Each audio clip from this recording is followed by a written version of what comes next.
দেখা চলে আসে। আচ্ছা, পুরো সবুজ মানে ঘাস হয়ে যায়। আরো ক মাস পরে আর এই তো জল কমে শুরু হয়েছে আসতে আর 1 মাসের মোটামুটি 1 মাস জল কমে যায়। এই জন্য ভিতর কোনো মূর্তি নাই। না মূর্তি ছিল, মূর্তিগুলো সব আমাদের গ্রামে রাখা আছে আর অন্যান্য গ্রামে রাখা আছে। এই মূর্তিগুলো তুলে নিয়ে ওখানটা রাখা আছে। বেশ বড় পাথরের মূর্তি রাখা আছে।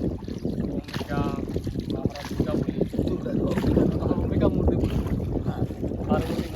আর অন্য মূর্তিও আছে অনেক গ্রামে, শিবলিঙ্গ মূর্তি আছে অনেক। তার মানে এগুলো কি জৈন ক্ষেত্রে জৈন সময় ধরে এগুলো তো জৈন মন্দির। বস্তিও ছিল অনেক, বস্তিও ছিল। পাথরগুলো শুধু বসা না, এখন যে অবস্থা ওর মাল মেটেরিয়াল সব বেরিয়ে এরকম মোটামুটি 22 থেকে 25টা এরকম মন্দির ছিল আমার এলাকায়। আর আসলে যে তেলকুপির শিব মন্দিরটা ভৈরব মন্দির, দেখতে সময় আসলে ধরে গেছে, কিছুই নেই, শুধু গুছানো আছে। দেখেছিস বাবা? প্লাস্টার করে দিলে তবে কি ও উপরে তো শুধু গুছানো, সব বেরিয়ে গেছে। ও এখানে শুটিং করতে একটা অনেকে জল থাকে লেভেলে হ্যাঁ, তাহলে এখানে শুটিংও হয়?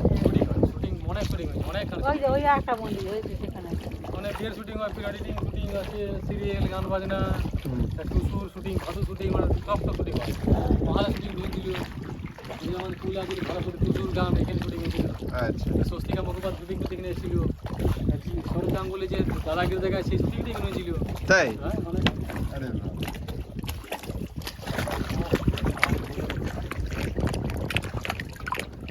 কিরকম বানিয়েছিল দেখো এখনো, হ্যাঁ 1000 বছর পুরনো।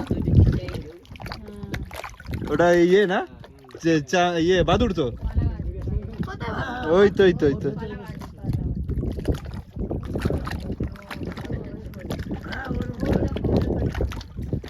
এখন বেরোতে পারে না, অন্য পাখি আছে না, ও রাত্রে বেরোবে। ওই টিকটিকি আছে ওই যে ও